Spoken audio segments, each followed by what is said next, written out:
¿Cuál es el error más grande que puede cometer alguien que comparte algo tan delicado como una herramienta de este tipo? Pues no prepararse adecuadamente, ¿no? Entonces, la realidad es que, volviendo al ejemplo del ingeniero, pues tú en 5 años obtienes un permiso para construir una casa o un edificio. Con el tema de las plantas es muy diferente, o sea, no depende de los años, pero sí creo que hay un mínimo de años que pueden ser 5 o 10 años, porque así se dio tradicionalmente. Y otra cosa importante también es que el contexto en el cual surgió todo este mundo de las plantas sagradas tenía su propia autorregulación, en la medida de que había un marco social muy claro, muy definido, que eran las comunidades indígenas en las cuales todo el mundo se conoce a todos, y ese marco social es capaz de regular cualquier exceso, ¿no? Te digo el caso concreto, o sea, la cantidad de denuncias por abuso sexual dentro de ceremonias es un escándalo, es una cosa vergonzosa,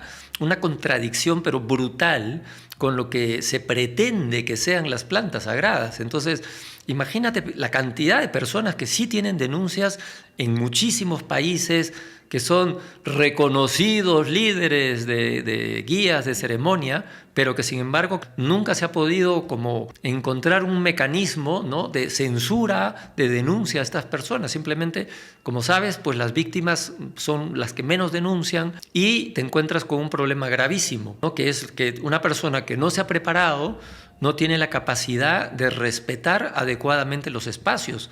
Y si bien ya es una obligación, ¿no?, el respetar, digamos, las personas de por sí, dentro de una ceremonia me parece una cosa gravísima que debería inmediatamente ser censurado en este nuevo contexto social. Pero lo que pasa, a diferencia de antes, es que antes era muy fácil regular eso. Si una persona cometía un acto inapropiado en una ceremonia, inmediatamente pues era censurada por la comunidad.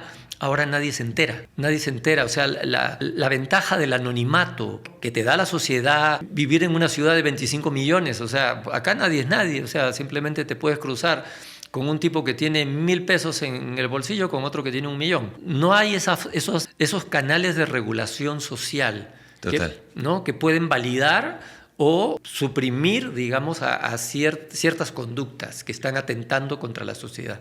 Claro. Que de cierta forma en las sociedades modernas el rol, digamos, los gobiernos son quienes adquieren este rol, ¿no? Como de regulador, de juez, de qué sí se vale y qué no se vale. Ahora, estamos trabajando en muchas ocasiones en un marco de ilegalidad completa, porque no hay ni siquiera un marco que regule estas cosas. Así es. Entonces, al no haber eso, lo que yo entiendo también es que nos orilla como sociedad a ser todavía más partícipes. Yes. Si hay un abuso, denunciarlo. Así es. Si hay alguien que no está haciendo el trabajo, y no como para castigarlo y cancelarlo, porque también es algo que yo he escuchado y he visto recientemente. Dentro de este mundo de las medicinas, si alguien se equivoca, a la hoguera. Y entonces, ¿en dónde dejamos 500 años de desarrollo, no? Esa es la cuestión, es cuál es la solución que deberíamos de seguir. Y es un poco, digo, eso me hace reflexionar acerca de los sistemas penitenciarios y de corrección, sí, de quien hace mal, ¿no? Entonces, es una cuestión compleja que también me gustaría revisar contigo, digamos, punto y aparte, sobre la misma línea. Hay una medicina o herramienta aquí en México que está muy de moda también, porque es algo también relativamente nuevo, que es el bufo, el 5-meo-DMT, del que en este programa hemos hablado infinidad. Es una medicina que no tiene este antecedente histórico tradicional. Es una cosa que no hay una herencia, no hay. Entonces, si tú estuvieras, digamos, en un consejo otra vez y dando una especie de lectura y recomendación, tú siendo un abuelo en este tema, ¿cuál sería tu sugerencia? ¿Cómo deberíamos de gestionar esto? ¿Quién debería de ser el guardián de la medicina? ¿Bajo qué contexto? ¿Cómo podemos generar cultura atrás de esto? Justamente a través de la cultura. Entonces, si bien, o sea, yo creo que ahora la mayoría de la gente sabe, ¿no?, porque al principio nos contaron el cuento que esto venía de los chamanes yaqui y después mentira.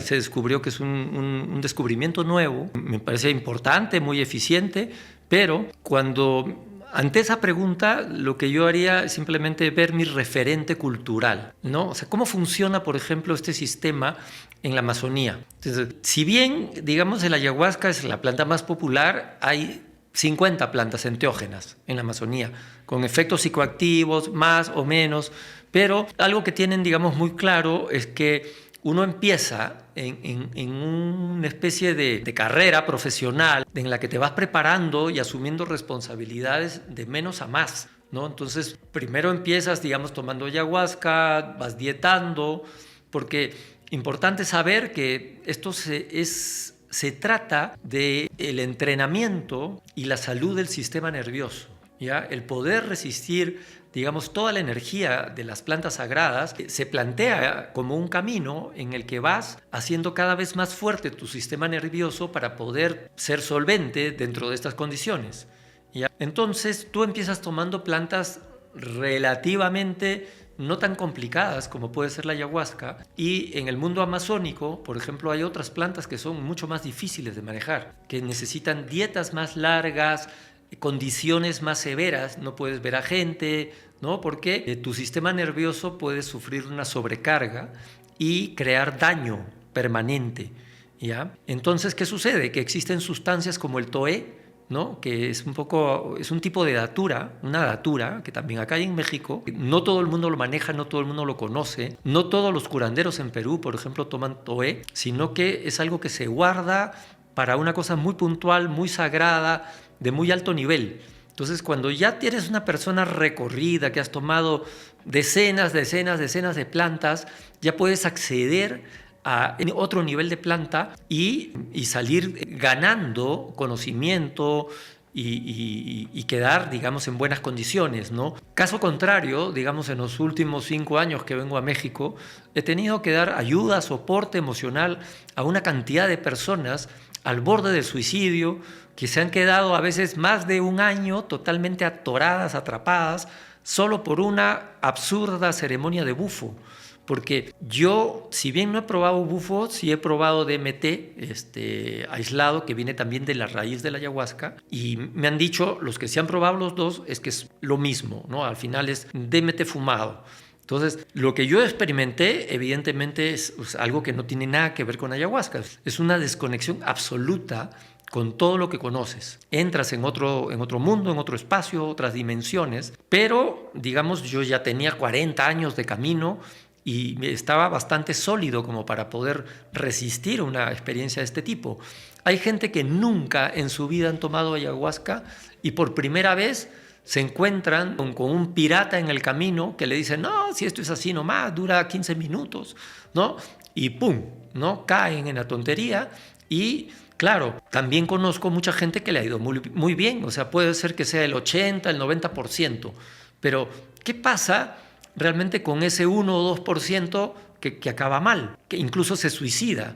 O sea, ¿qué tipo de números? O sea, ¿cuánto vale una vida? ¿No? ¿Cuánto vale una vida? O sea, esa gente irresponsable que está repartiendo bufo como si fueran palomitas, ¿no? O sea, ¿de qué se trata esto? ¿No? Entonces, a mí me parece una altísima irresponsabilidad.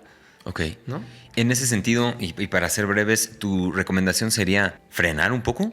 ¿Sería meter un poco esto a la congeladora mientras averiguamos cuál es el uso? Evidentemente estudiando las tradiciones amazónicas, andinas y de otros contextos en donde se comparten medicinas, digamos, similares, entendiendo que además esto viene de un animal, de un veneno, otro nivel evolutivo, otro tipo de molécula, una cosa completamente distinta, ¿no? Que si estuviéramos hablando de una planta. ¿Podría ser esa tu lectura, frenar, meterlo un poco a la congeladora? Bueno, yo lo que creo es que lo primero es que hay que dar información. O sea, la gente no sabe, ni los que lo usan ni los que lo venden. Entonces, lo primero es simplemente la pura información ya ayuda a salvar vidas, ¿no? Tanto, claro. O sea, evidentemente los que están vendiendo me deben estar madreando, ¿ya? Porque le estoy malogrando el negocio. Pero no, son unos irresponsables, simplemente. Entonces, si en algún momento tienen un poquito de conciencia, yo creo que podrían distinguir que, sea como sea, no justifica la estadística de que sí, lo que pasa es que a 99 personas le hizo bien y solo maté a 1. Claro. No, ese no es un argumento. Sí. Es usar la ciencia a nuestro favor. No estamos peleados, ¿no? Con la observación, la medición. No, para nada. La ciencia es la ciencia. O sea, no tiene nada que ver con la manipulación de la ciencia o el uso que se le quiera dar. Exacto.